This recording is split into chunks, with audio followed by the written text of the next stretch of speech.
কাহিনী অনুসৰি আমি এনেকে পাওঁ যে এদিন নাৰদ মুনি বাল্মীকি আশ্ৰমলৈ আহিছিল। নাৰদক লগ পাই বাল্মীকিয়ে এটা প্ৰশ্ন কৰিলে যে হে দেৱকী, জগতৰ সকলো বীৰৰ ভিতৰত গুণ আৰু জ্ঞানত শ্ৰেষ্ঠ পুৰুষজন কোন? বাল্মীকিৰ প্ৰশ্নত নাৰদে উত্তৰ দিলে যে আপুনি বিচৰা সেই সিংহ পুৰুষজন হল ৰাম। তেওঁ সূৰ্য বংশত জন্মি ৰাজত্ব কৰি আছে। তাৰ পাছতে দেৱকীয়ে চমুকৈ ৰামৰ কাহিনী ভাগ বাল্মীকিৰ আগত কলে। নাৰদ গুচি যোৱাৰ পাছত বাল্মীকি মুনিয়ে ৰামৰ কথাকে ভাবি ভাবিয়েই এদিন তমচা নদীৰ পাঠক কৃত্য সমাপন কৰিবৰ বাবে গৈ থাকোতে এজোপা গছত ডালত পৰি দুটি কংস মৃত্যুনাক্ত হৈ আছিল। আৰু সেই মুহূৰ্ততে এজন ব্যাধে তাৰে মতা পক্ষীটো সৰ্বিদ্ধ কৰিলে আৰু মাইকী পক্ষীজনীয়ে কৰুণ বেদনাত বিননি ধৰিলে। তাকে দেখি বাল্মীকি শোকত বিভোৰ হল আৰু কব নোৱাৰাকৈ মুখৰ পৰা এটি অভিশপ্ত শ্লোক উচ্চাৰিত হল। এনেদৰে শ্লোকটো এনেদৰে পোৱা যায় যে মা নিষাদ প্ৰতিষ্ঠান তমকম শাশ্বতী সমাহ যত কৌঞ্চ মিথুনা দেৱকম অৱধি কাম মোহিতম। ইয়াৰ অৰ্থ এনেদৰে ব্যাখ্যা হৈছে, সেই ব্যাস মিথুন ক্ৰিয়াত লিপ্ত থকা দুটা পক্ষী এটা তুমি হত্যা কৰিলা, গতিকে তোমাৰ এই কাৰ্যৰ কৰ্মফল তুমি ভোগ কৰিব লাগিব। গতিকে তোমাৰো কোনোদিন এখন সুখৰ সংসাৰ নহব আৰু গোটেই জীৱন অনাই বনাই ঘূৰি ফুৰিব লাগিব। এই বুলি এটা অভিশপ্ত শ্লোক বাল্মীকি মুখৰ পৰা নিশ্চিত হল। কিন্তু পিছ মুহূৰ্ততে মুনিৰ সম্বিত ঘূৰি আহিলত ব্যাধক তেওঁ কি অভিশপ্ত কৰিলে তাৰ বাবে নিজেই অনুতপ্ত হল আৰু নিজেই সান্তনা লাভ কৰিলে যে এই বাণী ঈশ্বৰৰ ৰহস্যমৰ লীলাৰ কাৰণেহে মোৰ মুখৰ পৰা নিশ্চিত হল। এনে ভাবি তেওঁ অনুতপ্ত হৈ ধ্যানত মগ্ন হল। বাল্মীকি ধ্যানত ব্ৰহ্মাদেৱ সন্তুষ্ট হৈ দেখা দিলে। ব্ৰহ্মাদেৱে বাল্মীকি কলে যে হে মহিষী, তুমি ভীত নহবা। তোমাৰ এই শোকৰ পৰা উদ্ভৱ হোৱা মহান শ্লোক অনুপম ছন্দ আৰু লয়তে ৰচিত হব ৰামায়ণ। মোৰ আশীৰ্বাদত জগতৰ হিতৰ বাবে তুমি ৰামায়ণৰ গান গাবা। আৰু বিষ্ণুৱে কিদৰে জগতত শান্তি স্থাপনৰ বাবে অযোধ্যা ৰজা দশৰথৰ ঘৰত ৰাম ৰূপে জন্মগ্ৰহণ কৰিব, এই কথাও নাৰদে ব্ৰহ্মাই বিৱৰি বাল্মীকিক কলে। আৰু সেই জন্ম কাহিনী হৈছে ৰামায়ণৰ সৃষ্টিৰ প্ৰথম প্ৰস্তাৱনা। এতিয়া ৰামৰ জীৱন দৰ্শন এনেধৰণে পোৱা যায় যে দশৰথ নন্দন ৰামৰ বংশটো আছিল প্ৰকৃততে সূৰ্য বংশ। সূৰ্য বংশৰ এজন ৰজা আছিল দিলীপ। দিলীপৰ পুত্ৰ আছিল ৰঘু। এই ৰঘু বংশধৰসকলক সেই সময়ৰ পৰাই ৰাঘৱ বুলি জনাজাত হৈছিল। এই ৰঘুৰ পুত্ৰ আছিল অজ। অজৰ পুত্ৰ আছিল মহাৰাজ দশৰথ, আৰু দশৰথৰ পুত্ৰ আছিল ৰাম। কথা পাতি থকা ব্যক্তিজনে জন্ম ইতিহাসৰ কাহিনী। এই ৰামৰ জীৱন বৃত্তান্তই হল ৰামায়ণৰ কাহিনী ভাগ সপ্তকাণ্ডৰ ৰামায়ণ হিচাপে ৰচিত হৈছে। এই সপ্তকাণ্ডৰ ৰামায়ণত প্ৰথম কাণ্ডটো হৈছে বালকাণ্ড বা আদিকাণ্ড, অযোধ্যাকাণ্ড, অৰণ্যকাণ্ড, কিষ্কিন্ধাকাণ্ড, সুন্দৰকাণ্ড, লংকাকাণ্ড আৰু উত্তৰাকাণ্ড।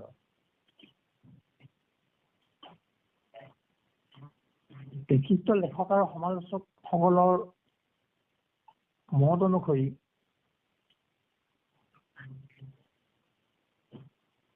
আমাৰ নগাঁও কলেজৰ অৱসৰী এজন অধ্যক্ষ শ্ৰীযুত প্ৰদীপ শইকীয়া দেৱে ৰাজগোপালাচাৰী কথা ৰামায়ণখন অনুবাদ কৰি তেখেতে এটা কথা উল্লেখ কৰিছে যে অপ্ৰমাদী কবি মাধৱ কন্দলীয়ে গুৰুজনাতকৈ 100 বছৰ আগতে অৰ্থাৎ 1400 শতিকাৰ মাজভাগতে সপ্তকাণ্ড ৰামায়ণ ৰচনা কৰিছিল। কিন্তু পৰৱৰ্তী সময়ত সপ্তকাণ্ড ৰামায়ণৰ দুটা কাণ্ড, আদিকাণ্ড আৰু সপ্তকাণ্ড বিচাৰি নোপোৱাত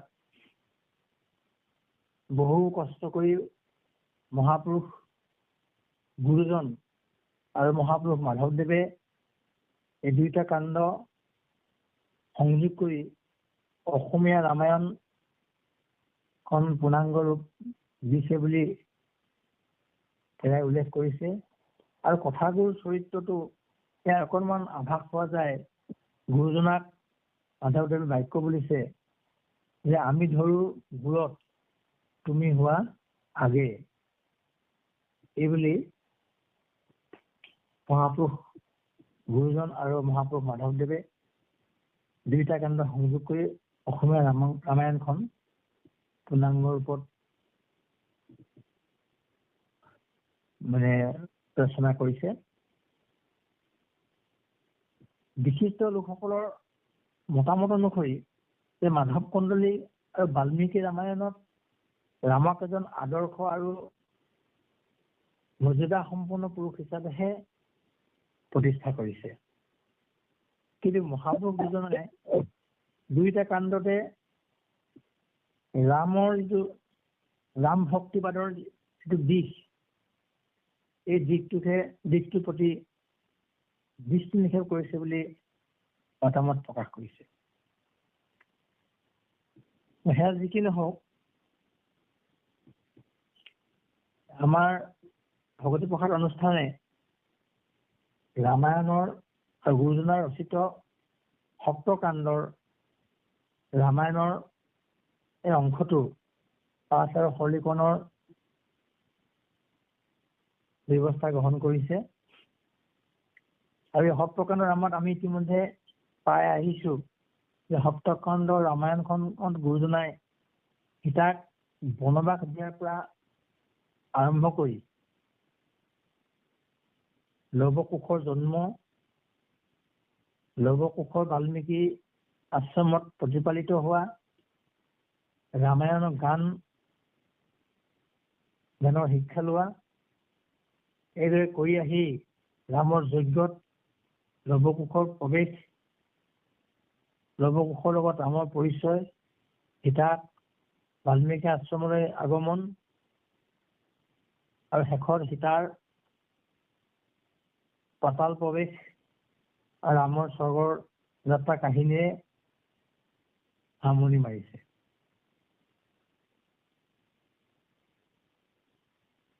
কাহিনী ভাগ গুৰুজনাই আৰম্ভ কৰিছে যে লোক অপবাদৰ পৰা পৰিত্ৰাণ পাবৰ বাবে জগতৰ ঈশ্বৰ শ্ৰীৰামচন্দ্ৰই গৰ্ভৱতী সীতাক প্ৰকৃততে নিষ্পাপ বুলি জানিছিল।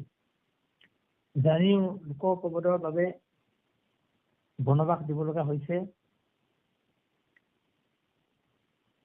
মহাপুৰুষ গুৰুজনাই বনবাস দিয়াক সেই মুহূৰ্তটো কৰুণ আৰু সত্য প্ৰতিষ্ঠা কৰাৰ কাৰণে ৰামে যে পদক্ষেপ ল'ব লগা হৈছে এই কথাখিনি প্ৰকাশিত কৰিছে। সেইকাৰণে ৰামে লক্ষ্মণক মাতি আনি কৈছে যে সীতাক মনত এৰি আহা। নেদেখো আৰু জনপ্ৰিয় মুখ, মৰণতো কৰি লোক অপবাদৰ দুখ। মই যেন জানকীৰ মুখ আৰু নেদেখো, কাৰণ লোক অপবাদটো হ'ল কি যে ৰাৱণে সীতাক হৰণ কৰিলে।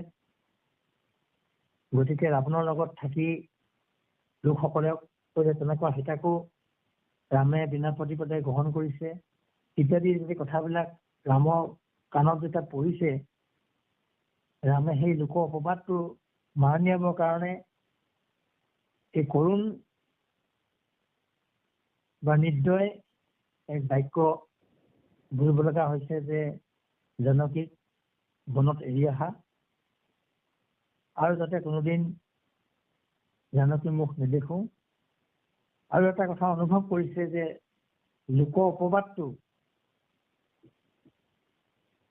মানুহৰ কাৰণে আচলতে মৃত্যু তুল্য বা মৃত্যুকো তুচ্ছ কৰে। গতিকে লোক অপবাদটো মাৰ নিয়াবৰ কাৰণেই ৰামে এই আদৰ্শটো জগতত প্ৰতিষ্ঠা কৰিছে। কিন্তু পাঁচ মুহূৰ্ততে গুৰুজনাই এটা অনুভৱ লিখিছে যে সীতাক বনবাস দিয়াৰ পাছত ৰামেও অযোধ্যাত শান্তিৰে থাকিব পৰা নাই। ৰাম আৰু সীতাৰ যিটো সাংসাৰিক জীৱনৰ সম্বন্ধ, প্ৰেম আৰু প্ৰীতি, শ্ৰদ্ধা আৰু ভক্তিৰে আগবাঢ়ি যোৱা সংসাৰখনত এনেকুৱা এক কৰুণ পৰিৱেশ বা কৰুণ পৰিস্থিতি যে সৃষ্টি হ'ব ৰামে হয়তো ভবা নাছিল। কিন্তু কালৰ ক্ৰমত সেই পৰিস্থিতিটো ৰামে তেওঁৰ নিজৰ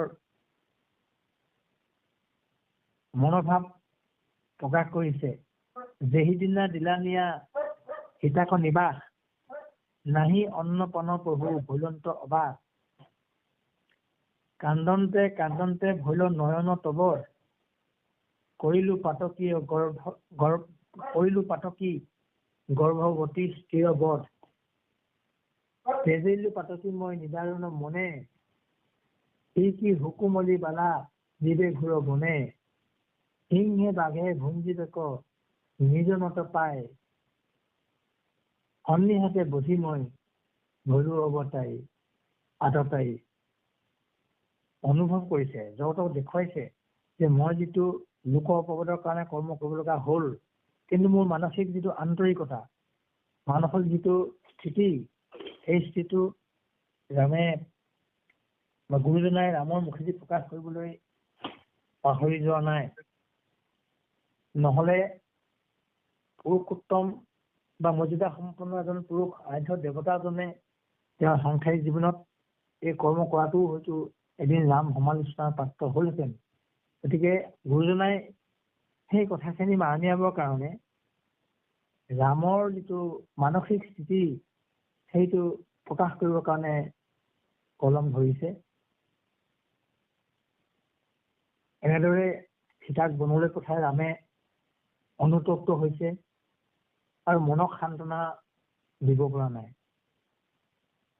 এইদৰে ৰাজ্য শাসন কৰি থাকোতে ৰাজসভাত তেওঁলোকৰ ভূবংশৰ কুলগুৰু আছিল বশিষ্ঠ। সেই বশিষ্ঠক মতাই আনি যজ্ঞ কৰিবলৈ মনস্থ কৰিছে আৰু সুধিছে যে কোন যজ্ঞ কৰিলে মানসিক শান্তি পোৱা যাব। কুলগুৰুৱে তেওঁক পৰামৰ্শ দিছে যে অশ্বমেধ যজ্ঞতেই পৃথিৱীৰ শ্ৰেষ্ঠ যজ্ঞ, গতিকে তুমি সেই যজ্ঞকে কৰা বুলি পৰামৰ্শ দিছে। আৰু বশিষ্ঠ মুনি অনুসৰি ৰামে পুণ্য নদী গোমতী তীৰত যজ্ঞ আৰম্ভ কৰিছে। যজ্ঞৰ কাৰণে লক্ষণে সকলো কৰিছে, সকলো বেদজ্ঞ শাস্ত্ৰজ্ঞ সকলো মহান মুনিসকলক বিভিন্নজনক যজ্ঞৰ বাবে আমন্ত্ৰণ কৰিছে, যজ্ঞস্থলী নিৰ্মাণ কৰিছে। কিন্তু শাস্ত্ৰ নিয়ম মতে যজ্ঞ কৰিবলৈ হলে পত্নীৰ প্ৰয়োজন হয়। ৰামৰ সেইখিনিতে অকণমান যজ্ঞৰ কাৰণে ব্যাঘাত জন্মিছে, কাৰণ পত্নী সীতা তেওঁৰ কাষত নাই। গতিকে বশিষ্ঠগুৰুৱে কৈছে যে পত্নী নহলে তুমি যজ্ঞভূমিত কেনেকৈ প্ৰৱেশ কৰিবা। অভাৰ্যাই যজ্ঞভূমিত প্ৰৱেশ কৰাৰ এটা নিয়ম, শাস্ত্ৰসন্মত। গতিকে ইয়াৰ তুমি কেনেকৈ প্ৰৱেশ কৰিবা। এই মহা সংকটটো মোচন কৰিবৰ কাৰণে ভাতৃ ভৰতে মানে সোণৰ সীতাৰ মূৰ্তি প্ৰস্তুত কৰি ৰামৰ লগত প্ৰৱেশ কৰাইছে। কেৱল মাত্ৰ মাত নাই, শব্দটো নাই, অবিকল সোণৰ এটা মূৰ্তি ৰাম মানে যজ্ঞত প্ৰৱেশ কৰিছে।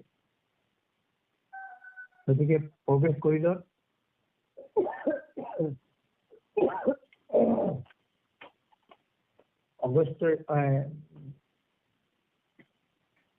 বশিষ্ঠ ঋষিয়ে যজ্ঞ আৰম্ভ কৰিছে, বেদ পাঠ কৰিছে।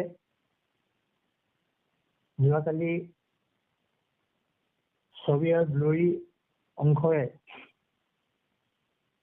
যজ্ঞৰ যিটো আৰম্ভণি এইখিনি ইতিমধ্যে প্ৰকাশিত হৈছে। আমি এতিয়া পদবন্ধে যজ্ঞৰ যিটো বিৱৰণ তাকে পাঠ কৰিবৰ কাৰণে ওলাইছে। প্ৰভুসকল কৃষ্ণ অপৰাধ মাৰ্জনা কৰিব। কৃষ্ণ পদে এই নাম শুনিও কৰা খবৰ যজ্ঞৰ মহিমা, ভুৱনৰ যত পাত্ৰ তাৰ নাহি সীমা। বশিষ্ঠ প্ৰমুখে ঋষি মন্ত্ৰ চাৰন্ত, আৰম্ভিলা যজ্ঞ ৰাম প্ৰভু ভগৱন্ত।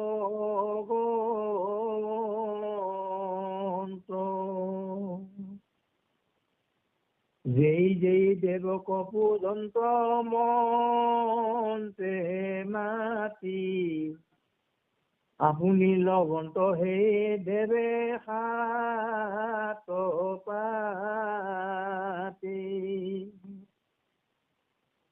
ব্ৰহ্মা মহেশ্বৰো পূজিলন্ত যেন নীতি, ভৈলা দুয়ো পূজা পাই পৰম প্ৰীতি।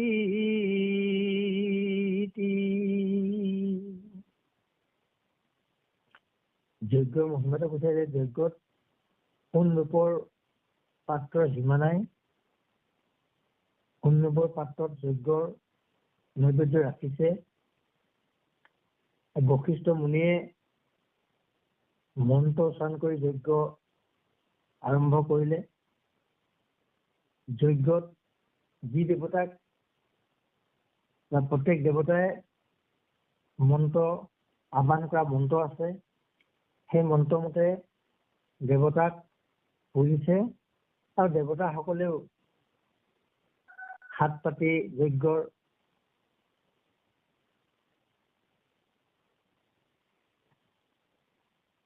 প্ৰসাদ লৈছে। ব্ৰহ্মা মহেশ্বৰো ব্ৰহ্মা শিৱয়ো পূজা পাই বৰং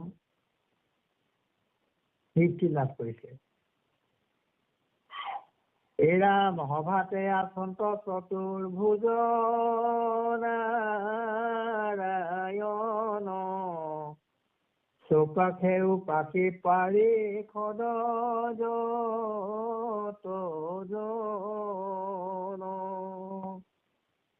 এৰাম শংখ চক্ৰ গদা পদ্ম আছে চাৰি হাতে অচিলন্ত ৰঘুপতি আতি প্ৰণিপাতে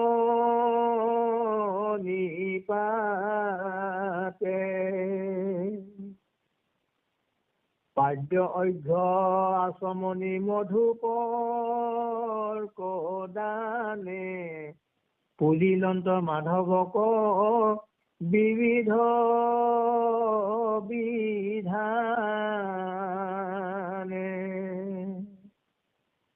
দিলন্ত নৈবেদ্য ৰত্ন পাত্ৰ সংখ্যাত আপুনি লন্ত হৰি মেলি চাৰি হাত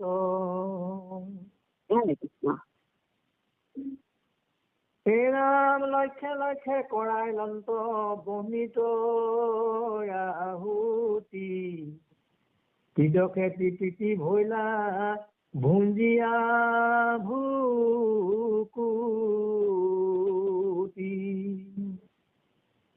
বাসুকি প্ৰমুখে পাতালৰ যত নাগ যথাযোগ্যে পাইলা হবে বলি বন্তা ভাগ।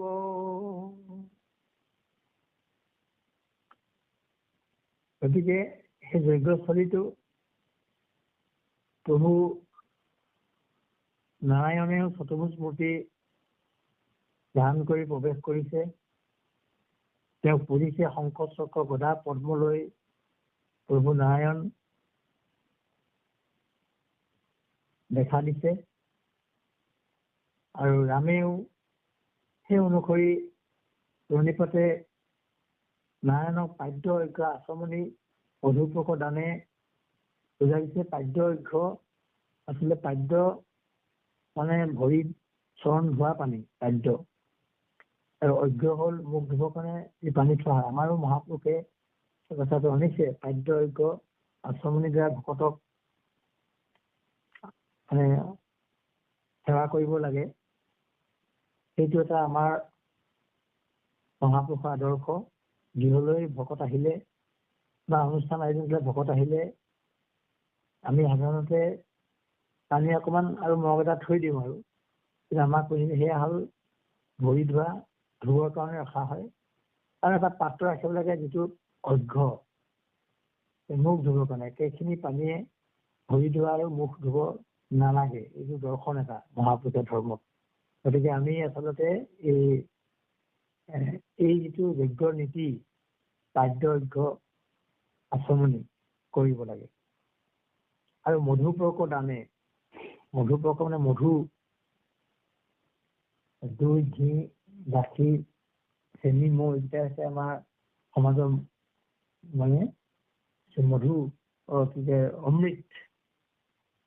গতিকে সেই মধুপৰ্ক পান কৰোঁ আমি সাধাৰণতে কি কৰোঁ, তামোল এখন দিওঁ আৰু যি কি নহওক আচৰণটো আমাৰ যজ্ঞৰ এটা আচৰণ যে অভ্যাগতসকলক পাদ্য অঘ্য দি আচমনি কৰিব লাগে আৰু মধুপৰ্ক দান কৰিব লাগে। তদ্ৰূপ ৰাঘৱেও নাৰায়ণক চতুৰ্ভুজ নাৰায়ণক তেনেদৰে আচৰণ কৰিছে।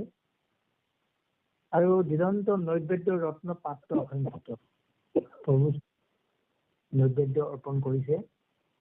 আৰু প্ৰভুৱেও আপুনি লয়ন্ত হৈ মেলি 4 হাতত প্ৰভুৱেও ভকতৰ নৈবেদ্য গ্ৰহণ কৰিছে। এইটো আমাৰ মহাপুৰুষ ধৰ্মৰ এটা মানে প্ৰধান দৰ্শন যে আমি প্ৰভুক সমস্তখিনি অৰ্পণ কৰিব লাগে।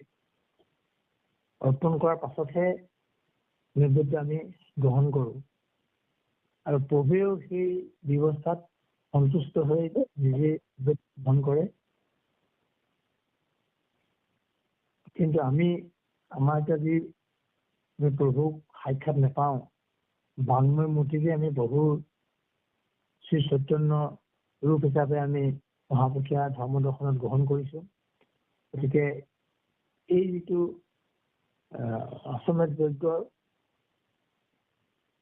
যিটো মানে নীতি, সেই অনুসৰি মহাপুৰুষে আমাকো এই দৰ্শনটো ৰাখিছে যে প্ৰভু বাংময় মূৰ্তিত আমি যিখিনি নৈবেদ্য আগবঢ়াওঁ সেইটো আমি অৰ্পণ কৰিহে আমি গ্ৰহণ কৰিব লাগে। আৰু এইটো এটা যুগৰ এটা বিধান।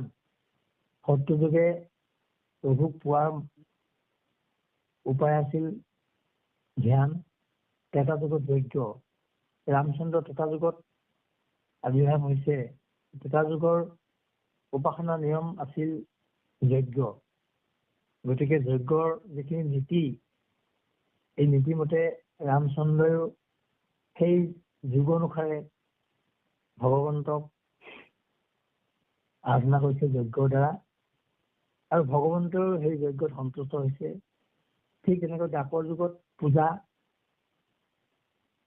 দ্বাপৰ যুগত ভগৱন্তক সন্তুষ্ট কৰিবৰ কাৰণে পূজাৰ যি বিধি, সেই পূজাৰ বিধিৰে ভগৱন্তক পূজা কৰিব লাগে।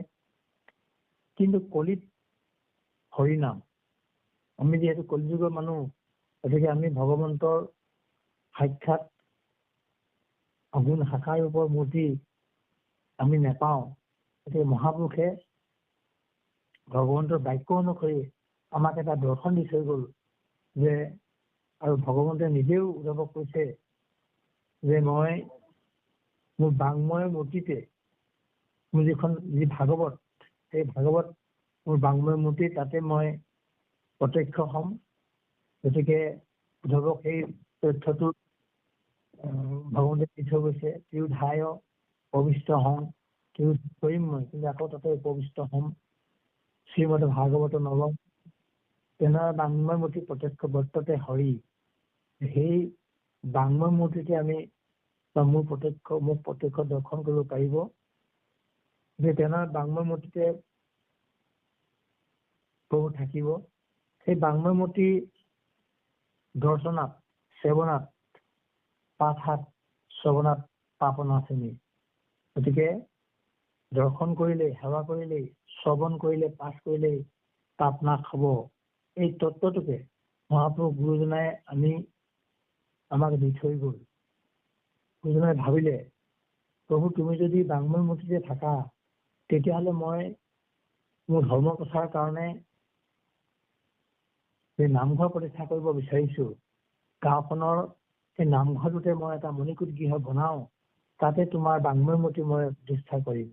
তুমি যিহেতু বাংময় মূৰ্তিতে থাকা, গতিকে গাঁৱৰ লোকসকলে গাঁৱৰ নামঘৰলৈ আহিব, অহাৰ লগে লগে তোমাৰ বাংময় মূৰ্তি দৰ্শন হ'ব, সেৱা কৰিব, শ্ৰৱণ কৰিব, পাঠ কৰিব, পাপ নাশ হ'ব। গতিকে মহাপুৰুষৰ সেই ধাৰণাৰে বা সেই অৱদানেৰে আজিও আমাৰ কলিযুগত সমস্ত মানৱ জাতিক উপকৃত কৰি ৰাখিছে যে আমাৰ আৰাধ্য দেৱতা কৃষ্ণ কলিযুগত সগুণ শাখাৰ ৰূপত নাথাকে। গতিকে বাংময় মূৰ্তি, ভগৱন্তৰ যি বাংময় মূৰ্তিতে সেৱা তুতি নিবেদন কৰিলে প্ৰভু সন্তুষ্ট হ'ব। তাৰোপৰি মহাপুৰুষে আমাক দৰ্শন দেখুৱাইছে যে কলিযুগে ভকতেহে হৈ অৱতাৰ, ভকততো পৰেদনা সেৱা নাহি আৰ। মহাভাগৱত শাস্ত্ৰত কৈছে যে কৃষ্ণক পৰাজিত নকৰে হৰিখ সাক্ষাতে ভকতক পাৰা যিটো নকৰে হৰিখ সাক্ষাতে মোক পায় সেইটো কৰিলে কি ক কলিযুগৰ লোকৰ কাৰণে সগুণ হাকাৰ ওপৰত আমি ভগৱন্তক নাপাওঁ। গতিকে ভকতকে হৰি অৱতাৰ বুলি মান্যতা দি ভকতক সেৱা কৰিলেহে ভগৱন্তক পাব পাৰি। কৃষ্ণক পাবৰ জনা ভকতহে পন্থা, এই কথাটো কলিযুগৰ লোকৰ কাৰণে মহাপুৰুষে এই দৰ্শনটো বিচাৰি আনি পেলাই আমাক দি থৈ গৈছে। সেই সময়ত আচলতে সগুণ হাকাৰ ৰূপত বা চতুৰ্ভুজ ৰূপত ৰঘুনন্দনে নাৰায়ণক পাইছে আৰু পাই তেওঁ নৈবেদ্য অৰ্পণ কৰিছে। প্ৰভুৱেও সেই নৈবেদ্য মানে ভক্তি ভাৱেৰে ভকতৰ নৈবেদ্য গ্ৰহণ কৰিছে। এই যিটো দৰ্শন, এই দৰ্শনটো মহাপুৰুষে কলিযুগলৈও টানি লৈ আহিছে যে আমি যদিও সগুণ হাকাৰ ৰূপ নাপাওঁ, বাংময়মূৰ্তি সন্মুখতে যদি আমি প্ৰভুক অৰ্পণ কৰিব পাৰোঁ, প্ৰভুৱে নিশ্চয় গ্ৰহণ কৰিব। এনে এটা দৰ্শন আমি ৰামায়ণৰ এই অশ্বমেধ যজ্ঞৰ পৰা পাব পাৰোঁ বুলি আমি অনুভৱ কৰিছোঁ। প্ৰভুকো কৃষ্ণ। তাৰপিছত লক্ষ্য লক্ষ্য কৰাই বহনিত আহুতি দিয়াটো যজ্ঞৰ এটা নিয়ম, কামনা এটা কৰি পেলাই আহুতি দিয়ে, এই কামনাটো পূৰ্ণ হয়। ঠিক তেনেকৈ দাসী প্ৰমুখে পাতালৰ যিমান সৰ্পগণ আছে, নাগ আছে, সমস্ত আহিছে, সেই সকলোকো যথাযোগ্যে যি বলিবন্তা লাগে, অৰ্থাৎ যজ্ঞৰ যিটো ভাগ, বলিবন্তা শব্দটো আচলতে ভকতসকলে পাইছে। আমি এতিয়া বুজিছো যে মানে যজ্ঞৰ যিটো প্ৰসাদ, যজ্ঞৰ যিটো নিৰ্মালি, তেওঁলোকে যিটো বিচাৰিছে সেই বস্তুখিনি দাসী নাগৰ প্ৰমুখে সৰ্পগণকো মানে দিছে। এই ৰাম সভা তয়া কন্ত যত ঋষি অংগ মনে সবাৰতো খিলা মন বসন ভূষণে হস্তি ৰথ দোলা দাসীদা গ্ৰাম যাৰ যেন মন পুৰি দিলা প্ৰভু ৰাম। এই ৰাম ৰাঘৱে বুলন্ত পাছে ভৰত কচাই ধনক আকুশ মূৰ নকৰা ভয়াই ব্ৰাহ্মণক দিয়া দান সবচ কেতাংকি যেই দিবা খোজে দিবা নথৈবা বাংকি। ৰামে মানে নিজে দিছে ভৰতক যে ইমান ঋষিমুনি আহিছে, সকলোকে আসন ভূষণ দি তুষ্ট কৰিছে। সেইও এটা আদৰ্শ আমাক দিছে যে আসনে ভূষণে আমাৰ ভকতি প্ৰসাদ অনুষ্ঠানতো আমাৰ সম্পাদকত্ব সদায় কয় যে আপোনাৰ আসন ভূষণ দিওঁতে আমাৰ যদি কিবা অপৰাধ হৈছে, এইটো এটা আমাৰ ভকতি ধৰ্মৰ এটা দৰ্শন যে অভ্যাগতসকলক প্ৰথমতে বাধ্যজ্ঞ যি পূজা কৰিব আচমন কৰিব লাগে, তাৰপাছত আসন ভূষণ দিব লাগে, তাৰপাছতহে ভাল বেয়া ক'ৰ পৰা আহিলে কি কথা ইত্যাদি ধৰণৰ যিটো সম্ভাষণ, সেইটো এটা ভকতি ধৰ্মৰ এটা দৰ্শন মহাপুৰুষে আমাক আনি দিছে। সেইকাৰণে বাপজনে আমাক যদিও মোবাইলৰ যোগে সংযোগ হৈ থাকো যে আসন ভূষণ দিলে যদি কিবা অপৰাধ হৈছে ক'তনো আসন দিছে, কিন্তু এইটো কিবা দৰ্শন আমাৰ যে আপোনালোকক আমন্ত্ৰণ কৰিছো আহিছে, গতিকে আপোনালোকক আমি আসন ভূষণ দিওঁতে এইটো ভকতি ধৰ্মৰ দৰ্শনটো। সেইকাৰণে আমাৰ বাপজনে এইটো সদায় উল্লেখ কৰে যে আসন ভূষণ যদি কিবা অপৰাধ হৈছে মাৰ্জনা কৰিব। গতিকে ইয়াতো সেই দৰ্শনটো দেখুৱাইছে যে ঋষিমুনিসকলক আহিছে, সকলোকে আসন ভূষণ দি বহুৱাইছে আৰু যাক যেনেকৈ লাগে মানে হস্তি ৰথ দোলা দাসী দাস গ্ৰাম যাৰ জনৰ মন পৰি দিলা প্ৰভু ৰাম। কাকো দিবলৈ বাকী থকা যে যি বিচাৰিছে, কোনোবাই ঘোঁৰা হয় মানে ঘোঁৰা, হাতী, ৰথ, দোলা, দাসী, যাকে যি লাগে সমস্তখিনি আৰু ৰাঘৱে ভৰতক কৈছে এই ধনৰ আক্ৰোশ মোৰ নাই, ধনৰ প্ৰতি মোৰ কোনো হেৰি নাই, তুমি মোহ নকৰিবা, যাকে যিমান লাগে সমস্ত ধন দিবলৈ কাকো বাকী নাৰাখিবা, যেই যি খোজে সমস্তকে দি দিবা। এইটো আচলতে যজ্ঞৰ এটা দান দিয়াটো যজ্ঞৰ এটা নীতি। সেইকাৰণে যজ্ঞৰ যিটো ব্যৱস্থা আমাৰ মহাপুৰুষ গুৰুজনাই এই যজ্ঞক মানে যিহেতু কলিযুগ আমাৰ যজ্ঞৰ প্ৰয়োজন নাই, সেই সময়ত যজ্ঞ কৰিবৰ কাৰণে যজ্ঞ কৰাজন কিংবা যজ্ঞ যে কেনেকুৱা মানে ব্যৱস্থা, এই কথাখিনি উল্লেখ কৰিছে যে যজ্ঞ স্থলীখনে 12 বছৰ হাল বাব লাগে হেনো। তাৰপিছত আকৌ যজ্ঞ কৰিবৰ কাৰণে নিষ্পাপ এটা দেহ হ'ব লাগিব আৰু স্ব-উপাৰ্জিত ধন হ'ব লাগিব। অন্যায় উপাৰ্জিত ধনে যজ্ঞ কৰিব নোৱাৰিব। এনেদৰে বহু নীতি আছে, যিটো নীতি যদি কেনেবাকে দেৰি হৈ যায় যজ্ঞৰ ফলটো মানে লাভ কৰিব নোৱাৰে। সেইকাৰণে সেইবিলাকত মহাপুৰুষে কৈছে যে এইবিলাকত বিঘিনি ৰহিত নহয়, এইবিলাক কৰ্ম বিঘিনি ৰহিত নহয়। গতিকে স্ব-উপাৰ্জিত ধন, কলিযুগত স্ব-উপাৰ্জিত ধন নাপাব, বা ইমানখিনি কষ্ট কৰি যজ্ঞ চলি ইমান কৰিব নোৱাৰিব, বা যিমান বিলাক আমাৰ ধন সম্পত্তি ঐশ্বৰিক বিভূতি যজ্ঞ কৰিবৰ কাৰণে দৰকাৰ হয়, সেইখিনি কলিযুগত সম্ভৱ নহব। সেইকাৰণে মহাপুৰুষ গুৰুজনাই যে কলিযুগত এইটো যজ্ঞ কথাটো নাকচ কৰিছে, যুগ ধৰ্মও নহয়। সেই সময়ত যিসকলে যজ্ঞ কৰিছিল বহুখিনি কষ্ট স্বীকাৰ কৰি বা ধন সম্পত্তি সংগ্ৰহ কৰিছিল, কৰি পেলাই যজ্ঞ কৰিব লগা হৈছিল। সেইকাৰণে ৰামচন্দ্ৰও অশ্বমেধ যজ্ঞৰ সময়ত তেওঁ যিহেতু অযোধ্যাৰ ৰজা আছিল, কোনো বস্তু কম নাই। গতিকে সকলো অভ্যাগত ঋষিমুনিসকল, বান্দৰসকল, বেদজ্ঞসকল, ব্ৰাহ্মণসকল সকলোকে মানে মনত পৰি পেলাই যাতে যি বিচাৰে সেইখিনি দ্ৰব্য তেওঁলোকে দান কৰিবৰ কাৰণে মানে সক্ষম হৈছে, আৰু দান দিবৰ কাৰণে ভৰতক নিৰ্দেশ দিছে। ধনৰ প্ৰতি মোৰ আক্ৰোশ নাই, গতিকে যাকে যিজনে যি বিচাৰে সকলোকে মনত পৰি দান দিয়া, যাতে মোৰ যজ্ঞ সফল হওক।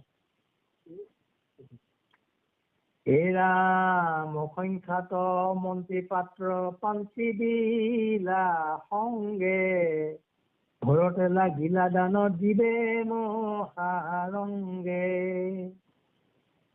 অলংকাৰ বস্ত্ৰ সুবৰ্ণৰ জাৰি খুৰি, অবিচ্ছেদে দেন্ত ব্ৰাহ্মণৰ মন পুৰি।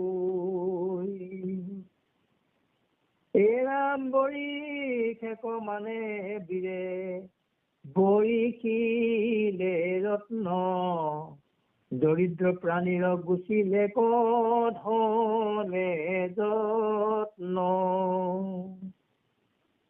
যাচনটো নলগৈ ধন নলাগৈ বুলি, নিবে নপাৰন্ত ৰত্ন বুজা বান্ধিটো।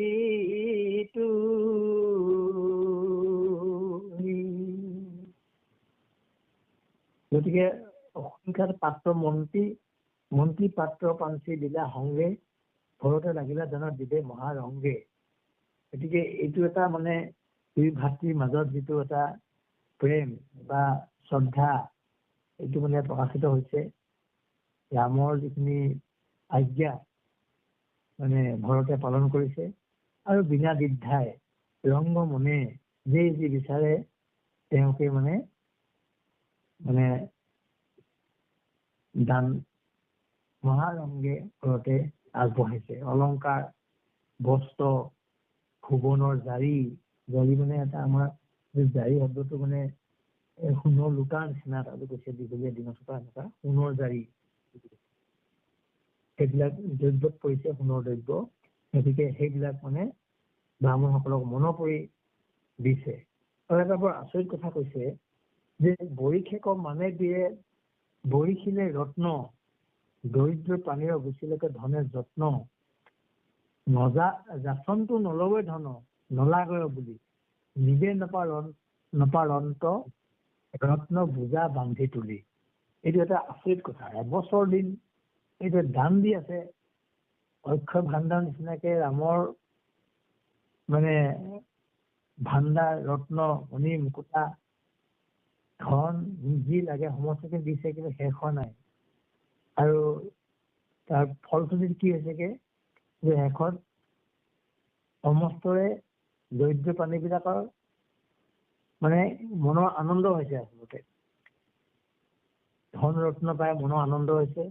শেষত গৈ এনেকুৱা এটা অৱস্থা সৃষ্টি হৈছেগে যে যাচনটো নলগৈ ধনৰ নলাগ বুলি। এইটো জগতত আচলতে বৰ আচৰিত কথা। যাচি থাকিলে ধন নলয়। এতিয়া আমি বৰ্তমান কলি যুগত আমি বিচাৰি বিচাৰি সকলোখিনি মোকেই লাগে এনেকুৱা এটা ধাৰণা। কিন্তু সেই সময়ত সেইসকলৰ ৰাম ৰাজ্যত মানে কি হৈছে, ইমান ধন হল দিয়া স্বত্তেও মানে ধন যাচিলেও নলগা এটা পৰিস্থিতিৰ সৃষ্টি হৈছে। এইটো এটা আচৰিত কথা। আৰু এবছৰ দিন এইদৰে ৰামচন্দ্ৰই মানে দান দক্ষিণা আগবঢ়াই আছে। বোজা বান্ধিও মানে নিবনুৱা এটা অৱস্থা হৈছেগে দৰিদ্ৰসকলৰ। এইটো আচলতে আমাৰ কলিযুগত মানে পাবলৈ নাই। আগতে আমি মানে এই কৰ্মকাণ্ডত থাকোতে এই ব্ৰাহ্মণসকলক মানে দক্ষিণা হিচাপে আমি দিব লাগে। যিমান বস্ত্ৰ আছে, কিবা কিবি লাগে বুলি কয়, সমস্তখিনি মানে মৃতকৰ যিমানখিনি দ্ৰব্য ব্যৱহৃত হয় সেই সমস্তখিনি দ্ৰব্য আমি ব্ৰাহ্মণক দিব লাগে। তেতিয়াই ভাৰ বান্ধি লৈ যোৱা দেখিছিলো আমি আমাৰ জীৱনত। গতিকে এতিয়া এই ত্ৰেতা যুগত মানে ৰামৰ অশ্বমেধ যজ্ঞত সেই লোকসকলৰ মানে তেনে এক অৱস্থা হৈছে, মানে ভাৰ বান্ধি দিব নোৱাৰা এটা অৱস্থা হৈছে যজ্ঞ স্থলীলৈ গৈ। অলেখ ভাণ্ডাৰ ৰাঘৱৰ ধন ধান, ভুৱনৰ যত ৰত্ন অসংখ্য প্ৰমাণ। এই ৰাম অবিচ্ছেদে দিলা দান, বীৰে বৰিষে ক, নিবে নোৱাৰিল লক্ষ্য ভাগৰ ভাগে ক। এতিয়া মানে ইমানবোৰ দিয়া স্বত্তেও মানে নিবে নোৱাৰিল লক্ষ্য ভাগৰো এভাগ। ইমানবিলাক ধনসম্পত্তি থকাৰ কাৰণে ৰামচন্দ্ৰই যজ্ঞ কৰিবৰ কাৰণে সক্ষম হৈছিলে। আৰু দি এটা বছৰে বৰিষেক বুলি কৈছে। বৰিষেক শব্দটো এটা বছৰে বুজাইছে বুলি আমি ভাবিছো। আন যদি কিবা দৰ্শন আছে অৱশ্যে ধৰিব পৰা নাই আমি, যি কি নহওক। গতিকে দান দিয়ে আছে, কিন্তু মানে ইমান দান দিয়া স্বত্বেও লক্ষ্য ভাগৰো এভাগ মানে নিব নোৱাৰিলে। কাৰণ আৰু ধন সম্পত্তি যথেষ্ট তেওঁৰ ভাণ্ডাৰত আছেই। এই কথাটো বুজাব বিচাৰিছে। জগতৰ ঈশ্বৰ স্বৰূপ তেওঁৰ আকাল কিহৰ, বা এইবিলাকৰ প্ৰতি তেওঁৰ যে মোহ নাই, বা পাৰ্থিৱ বস্তুৰ প্ৰতি যে জগতৰ ঈশ্বৰৰ মোহ নাই বা আসক্তি নাই, এই কথাটো বুজাব বিচাৰিছে মহাপুৰুষ গুৰুজনাই।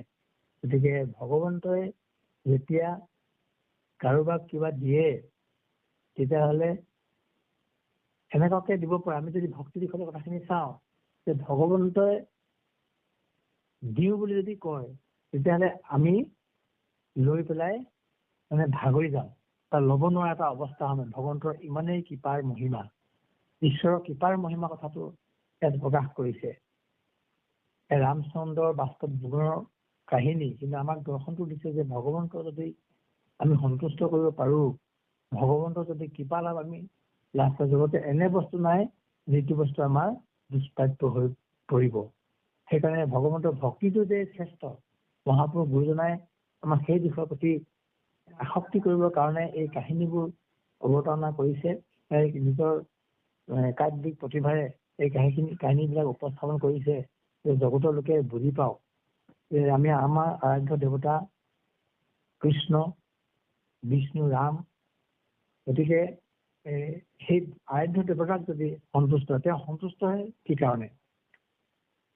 তেওঁ সন্তুষ্ট হোৱাৰ দৰ্শনটো আমাক দিছে যে অৰ্চনা বন্দনা ধ্যানটো কৰি যশ কীৰ্তনত তুষ্ট হোৱন্ত হৰি।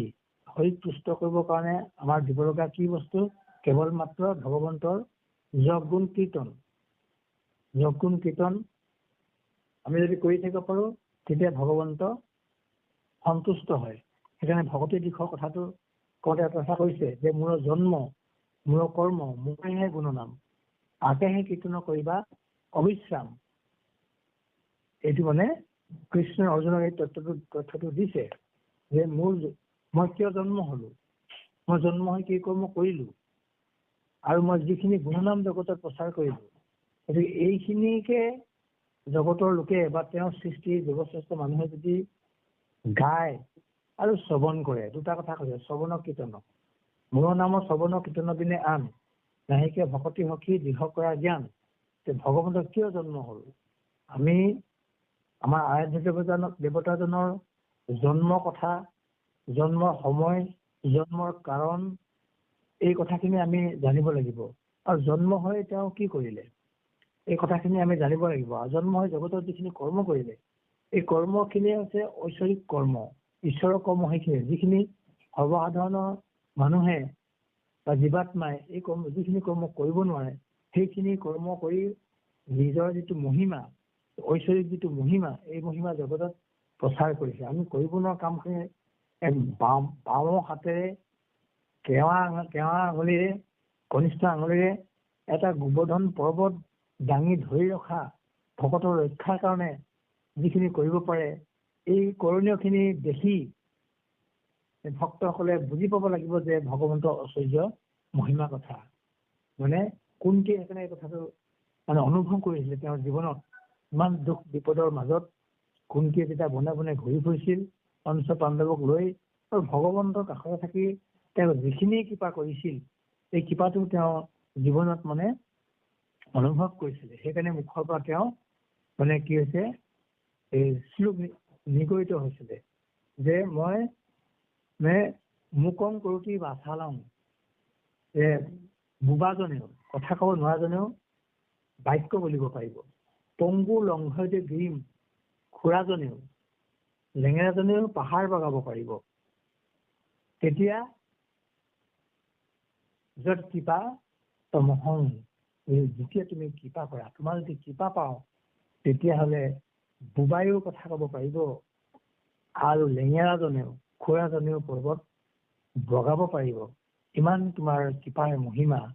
গতিকে এই কৃপাৰ মহিমা কথাটোকে প্ৰকাশ কৰিবৰ কাৰণে গুৰুজনাই নিজৰ কাব্যিক প্ৰতিভাৰে এই কথাখিনি আনিছে। গতিকে সেইজন আৰাধ্য দেৱতাকে আমি যদি তেওঁৰ জন্ম কৰ্ম, তেওঁৰ গুণ লীলাবিলাক শ্ৰৱণ আৰু কীৰ্তন কৰো, শ্ৰৱণ আৰু কীৰ্তন কৰিলে আমাৰ হৃদয় পবিত্ৰ হব। হৃদয় পবিত্ৰ হলেই ভগৱানৰ ভক্তি তাত অংকুৰিত হব। ভগৱানৰ ভক্তি আমাক মহা আনন্দৰ গৰাকী কৰি তুলিব। এইটো হল মহাপুৰুষে প্ৰচাৰ কৰা ধৰ্মৰ প্ৰধান দৰ্শন। আমাক এই সাংসাৰিক জীৱনত লাগে মাত্ৰ কি? আমি বিচাৰো জীয়াই থাকিবৰ কাৰণে আমাক লাগিব পাৰ্থিৱ বস্তু, আমাক জীয়াই থাকিবৰ কাৰণে প্ৰয়োজন। কেৱল জীয়াই থাকিবৰ কাৰণে আমাক প্ৰয়োজন হব। খাইহে জীয়াই থাকিব লাগে, খাবলৈ জীয়াই থাকিব নালাগে। গতিকে এই যিটো দৰ্শন মহাপুৰুষে আমাক বুজাব বিচাৰিছে, যে প্ৰভুৱে যদি সন্তুষ্ট হয়, তোমাৰ সাংসাৰিক জীৱনত তোমাৰ লগীয়া, তুমি নাপাবলগীয়া কি বস্তু থাকিব, যাক প্ৰভুৱে তেওঁৰ ভক্তক মানে প্ৰাণ ভৰিব। আনকি আমাৰ ভাগৱত দৰ্শনত এই কথাটো সুন্দৰকৈ দেখুৱাইছে যে ভগৱন্তে নিজৰ প্ৰাণতকৈ ভাল পায় ভগৱন্তক। উদ্ধৱক এই কথাটো প্ৰকাশ কৰি পেলাই কৈছে, ব্ৰহ্মাহৰৰ ফলায়তো লক্ষ্মী প্ৰিয় জায়া, পৰম সুন্দৰ দেখাই তোমৰ কায়া, সবাতো অধিকৰ মোৰ তুমি প্ৰিয়তম, নাহিকে বান্ধৱ উদ্ধৱ তুমি হম। এইটো দৰ্শন ভগৱন্তই ভকতক, যিজনে তেওঁৰ গুণনাম জন্ম কৰ্ম শ্ৰৱণ কীৰ্তন কৰি থাকে অনবৰতে, সেইজনকে ভগৱন্তই নিজৰ ভকত বুলি কৰি লৈছে। আৰু এই ভকতক ভগৱন্তে মানে নিজৰ প্ৰাণতকৈ ভাল পায়, সুন্দৰ দেহাটোতকৈ ভগৱন্তক ভাল পায়। প্ৰিয়তম শব্দটোৱে উদ্ধৱৰ আগত প্ৰকাশ কৰিছে যে তোমাৰ সমান বান্ধৱ মোৰ নাই। গতিকে প্ৰিয়তম বান্ধৱক ভগৱন্তই কৃপা নকৰিব কাক কৰিব? আমাৰ ভক্তজন, আমাৰ জীৱনৰ ভাল পোৱাজন বেলেগ বেলেগ সময়ত বেলেগ এজন। আমি প্ৰথমতে ভাল পাওঁ পিতৃ মাতৃক, তাৰপিছত ভাল পাওঁ নিজৰ বিবাহিত ভাৰ্যাক, তাৰপিছত ভাল পাওঁ আমাৰ সন্তানসকলক, তাৰপিছত ভাল পাওঁ আমাৰ সন্তানসকলক, পাছত আমি ভাল পাওঁ আমাৰ নাতি নাতিনীসকলক আমি বৰ মৰম কৰোঁ, ভাল পাওঁ। কিন্তু ভগৱন্তৰ ভাল পোৱাজন কোনজন? ভগৱন্তৰ ভাল পোৱাজন হৈছে তেওঁ একান্ত ভকত, যিজন ভকত ভগৱন্তৰ প্ৰিয়তম ভকত, নিজৰ ভাৰ্যা নিজৰ সুন্দৰ দেহতকৈ ভাল পোৱা ভকতজন হৈছে, ভাল পোৱাজন হৈছে তেওঁ একান্ত ভকতজন। মহাপুৰুষ গুৰুজনাই সমস্ত মানৱ জাতিক এই ভকতৰ পৰ্যায়লৈ উন্নীত কৰিবৰ কাৰণে এই কাহিনীবোৰ যোগেদি, এই দৰ্শনৰ যোগেদি মানে আকৰ্ষিত কৰিবৰ কাৰণে এই কথাবোৰ আনিছে বুলি আমি মনতে ভাবিছো। এতিয়া এই ৰাজস্ব যজ্ঞত মানে নিব নোৱাৰাকৈ যিখিনি পাৰ্থিৱ দ্ৰব্য, এইবোৰ পাৰ্থিৱ দ্ৰব্য আচলতে, এই পাৰ্থিৱ দ্ৰব্যবিলাকক কি হৈছে মানে বলে নোৱাৰাকৈ বা মানে যাচি যিটো নোলোৱা এটা পৰিৱেশ সৃষ্টি হৈছে তেওঁক আৰু পাবলৈ গ'লে মহা আনন্দত গোটেই সমস্তবিলাক যজ্ঞত উপস্থিত থকা সমস্তবিলাক মহা আনন্দত বিভোৰ হৈছে। সেইটো হ'ল পাৰ্থিৱ আনন্দ। পাৰ্থিৱ আনন্দত বিভোৰ হৈছে। গতিকে পাৰ্থিৱ আনন্দত যেনেকৈ ভকতক সমস্তখিনি বিপদৰ পৰা ৰক্ষা কৰে, তদ্ৰূপ যে আত্মিক আনন্দৰ কাৰণেও ভকতক আত্মিক আনন্দৰ গৰাকী কৰি তুলিছে। পাৰ্থিৱ আনন্দটো আছেই, লগতে আত্মিক আনন্দ যিটো আত্মাৰ যিটো আনন্দ, পৰমাত্মাৰ লগত মিলন ঘটিলে জীৱাত্মাৰ যিটো আনন্দ পোৱা যায়, এই আনন্দৰো গৰাকী কৰি তুলিছে, তোলে সেই প্ৰভুৱে। সেইকাৰণে প্ৰভুৰ একান্ত ভকতৰ কাৰণে এই কথাখিনি দৰ্শনটো মহাপুৰুষে প্ৰচাৰ কৰিব বিচাৰিছে। সেইকাৰণে তলত মানে মহাপুৰুষে উল্লেখ কৰিছে, এই ৰাম হেন অবিচ্ছেদ্য দান নতু কৰ্ণে শুনি অন্য সম্ভাষন্ত যত মহামুনি। তাৰ আগতে আছে কৃষ্ণ। এই ৰাম যত চিৰঞ্জীৱ হব সৰ্বজ্ঞ যতে ক ৰামৰ যজ্ঞ কৰে প্ৰশংসা অনেক। হে ৰাম অন্যে সম্ভাষন্ত যত মহামুনি হেন অবিচ্ছেদ দান নতু কৰ্ণে শুনি। দেখা নাই ঋষিমুনিসকলে বা যিসকল চিৰঞ্জীৱসকল সদায় যিসকল চিৰঞ্জীৱ মানে শব্দটো মহাপুৰুষে মানে প্ৰকাশ কৰিছে, শব্দটো আনিছে। চিৰঞ্জীৱসকল কোনসকল? যিবিলাক সদায় জীৱিত আছে, যেনে মাৰ্কেন্দ্ৰ, বলি, ব্যাস, অশ্বত্থামা, পৰশুৰাম, কামদেৱ, গতিকে হনুমান ইত্যাদি এইসকল মানে তাত উপস্থিত আছে। সেইসকলকে মানে চিৰঞ্জীৱ লোক বুলি কৈছে। আৰু সৰ্বজ্ঞ যিমানবিলাক বেদজ্ঞ আছে, যিমানবিলাক ঋষিমুনি আছে, এই সকলোবিলাকে ৰামৰ যজ্ঞক প্ৰশংসা কৰিছে। আৰু অন্য সম্ভাষন্ত যত মহামুনি হেন অবিচ্ছেদ দান নতু কৰ্ণে শুনি। তেওঁলোকে ইয়াৰ আগতে এনেকুৱা ধৰণৰ দানৰ কথা মানে কোৱা নাছিলে, গতিকে সকলোৱে এই কথাটো প্ৰশংসা কৰিছে। এই দৰ্শনটো আচলতে আমাৰ মাজতো আহে কেতিয়াবা। নাম এষাৰ পাতিলে ভকত আপ্যায়নত সেৱা শুশ্ৰূষাত আমি সন্তুষ্ট হওঁ। আমি দ্ৰব্যত সন্তুষ্ট নহওঁ। আমাক দ্ৰব্য গৃহস্থই আগবঢ়াই, আমি দ্ৰব্যত সন্তুষ্ট নহওঁ। সন্তুষ্ট হওঁ ক'ত? যে যিটো আমাৰ ভকতৰ সেৱা শুশ্ৰূষা, মাত কথা, আদৰ আপ্যায়ন, এইবিলাকতে আমি আচলতে সন্তুষ্ট হওঁ। যদি কলিযুগত আমাৰ ভকতৰ সেৱাই হৈছে মহাধন। আমাৰ মহাধন হ'ল ভকত সেৱা। ভকত সেৱা যদি আমি গান খুলি মানে কৰিব পাৰো, সেই সেৱাটোৱে হৈছে আমাৰ ভকতে দিয়া আমাক মহান দান। গতিকে সেই দানটো যদি বাকীসকলে পায়, তেতিয়া তেওঁলোক আমাৰ ভকতসকল সন্তুষ্টই। গ'লো খাবলৈ ধেৰ দিলে, কিন্তু এই গৃহস্থই মাতকে এষাৰ নেমাতিলে বা গৃহস্থৰ মাতকে এষাৰ নেপালো, এনেকে ধৰণে ভাল নালাগে ক'লে। আচলতে খাবলৈ দিয়ে বা আমাৰ খোৱা বোৱা বা এইবিলাকত কোনো অসুবিধা নাই, কিন্তু মাত এষাৰ যদি নেপাওঁ তেতিয়াহ'লে আমাৰ মনত মানে সন্তোষটো নাথাকে। ইয়াতো যেনেকৈ দান দক্ষিণা পাই সমস্তজনে ৰামচন্দ্ৰক প্ৰশংসা কৰিছে যে এনেকুৱা দান আৰু ক'তো হোৱা নাছিলে বা আগতেও আমি শুনা নাই এনেকুৱা দান কোনোবাই দিছে বুলি। গতিকে সেইটো মনৰ এটা আনন্দ পাঠ কৰি যিটো পাৰ্থিব এটা আনন্দ। কিন্তু আমাৰ আনন্দ হৈছে আত্মিক আনন্দ, আত্মাৰ আনন্দ। যে ভকতৰ সেৱা শুশ্ৰূষা মানে কৰিলে আমি নিজেও আনন্দ পাওঁ আৰু ভকতসকলেও সেই সেৱা শুশ্ৰূষাত আনন্দ পায়। সেইটো যজ্ঞহে সফল হৈছে। এতিয়া আমাৰ নামষাৰ যদি সফল হবলৈ হয় তেতিয়াহ'লে নামত আমাৰ তেনেধৰণৰ ভাৱ, তেনেধৰণৰ চিন্তা, তেনেধৰণৰ হে ৰাম ইন্দ্ৰ আদি কৰি যত দশ দিগপাল পেখম্বু বলিলা যত যজ্ঞ ভাল ভাল শিখ বৰদানে নুহি ইহা কৌ পাম ধন্য অশ্বমেধ ধন্য দশ দাসৰথী ৰাম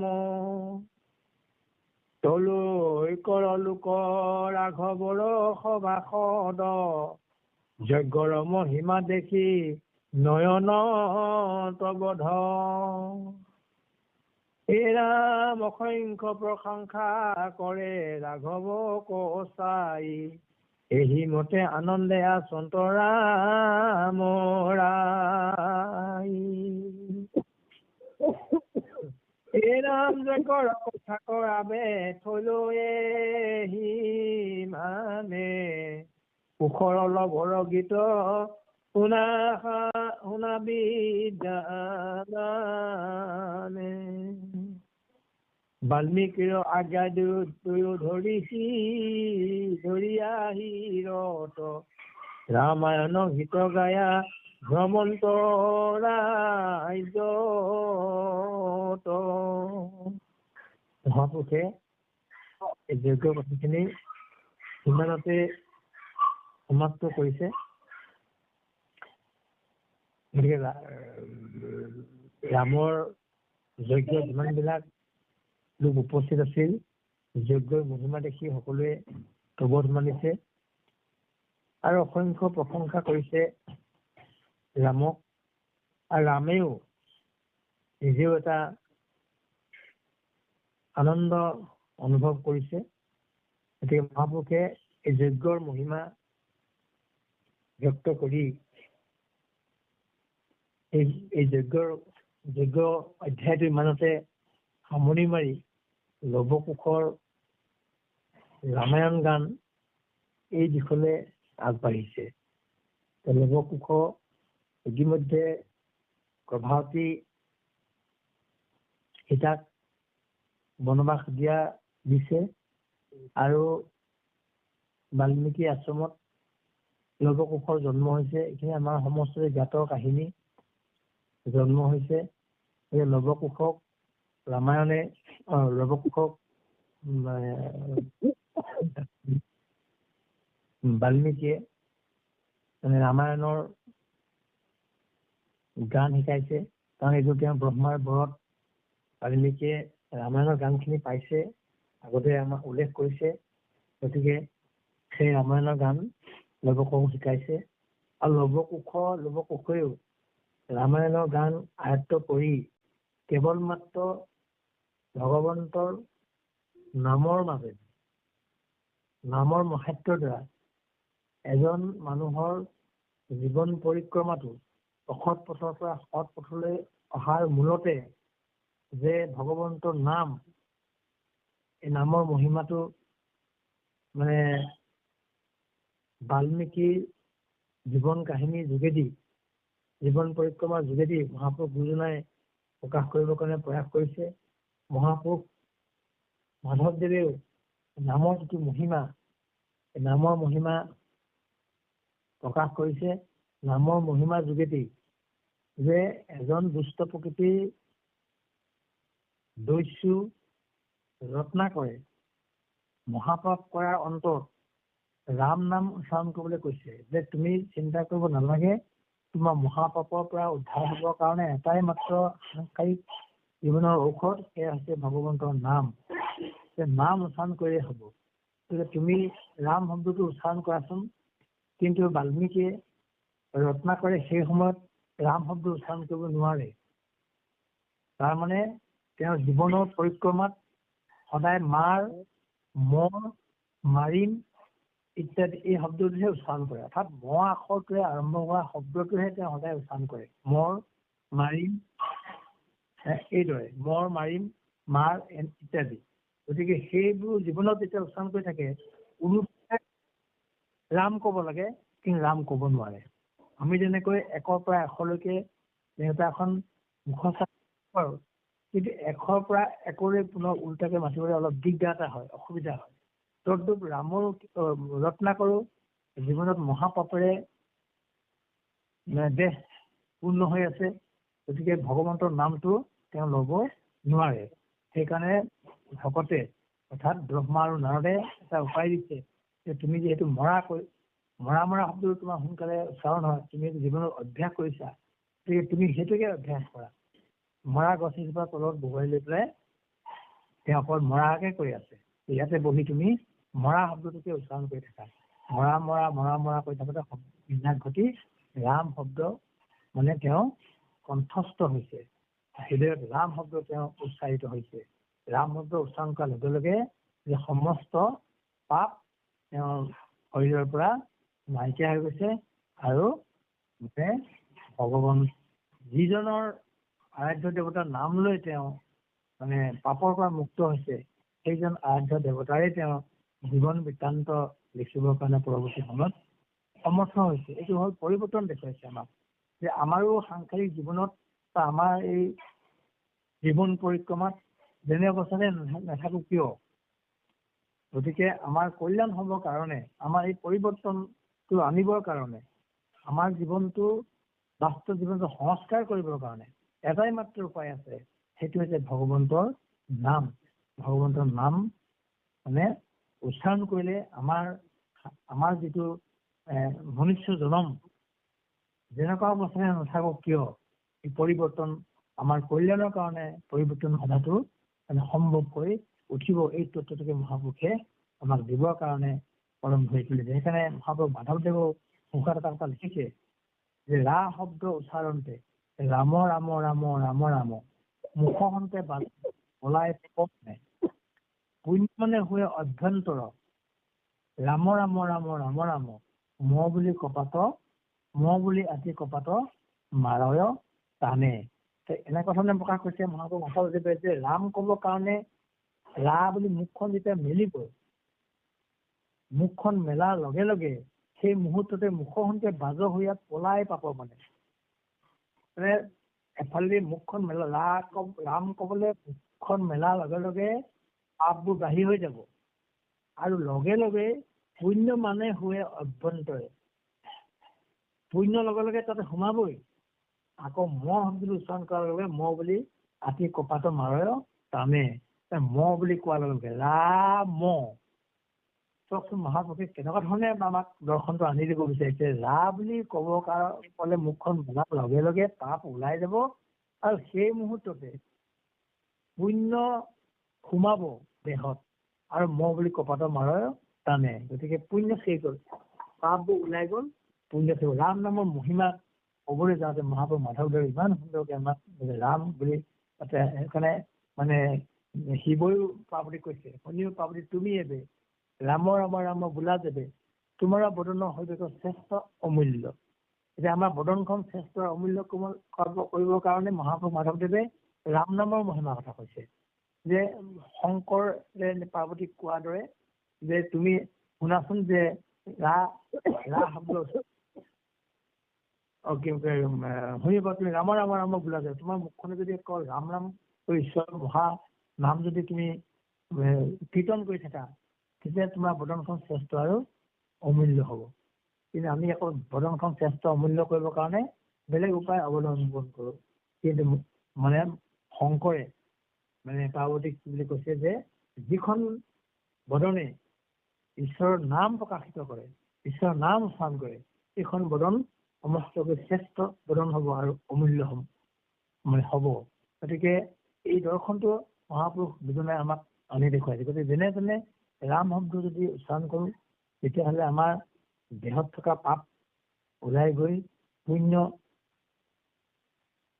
মানে সংযোগ হ'ব, পুণ্য আহিব, আৰু আমাৰ ভজনখনো শ্ৰেষ্ঠ আৰু অমূল্য হ'ব। ভগৱন্তই সদায় তেওঁৰ ভজনখন ঈক্ষত হাঁহি এটা প্ৰকাশিত হয়। ঈক্ষত হাঁহি প্ৰকাশিত কৰা লোকৰ আচলতে কোনো দুশ্চিন্তা নাথাকে, মুখত প্ৰকাশিত হয়। আমি সাধাৰণতে মন মাৰি থাকিলে ভকতক সুধো যে গাটো ভাল নাই নেকি, তুমি কিয় সুধিলা, মনটো মৰা যেন দেখিছো। এতিয়া মুখখন দেখিলে আমি অনুভৱ কৰিব যে তেওঁ গাটো ভাল নাই বা কিবা এটা দুশ্চিন্তাত আছে। বা বৰ যদি আনন্দ মুখৰ এটা মুখখন দেখো, দেখাৰ লগে লগে আমি অনুভৱ কৰো যে কিয় ভাল খবৰ আছে নেকি, তুমি কিয় সুধিলা, এই তোমাৰ যে আনন্দ যেন মুখত প্ৰকাশিত হৈছে। আনন্দ ভাৱটো নিজৰ ভজনত প্ৰকাশিত হয়।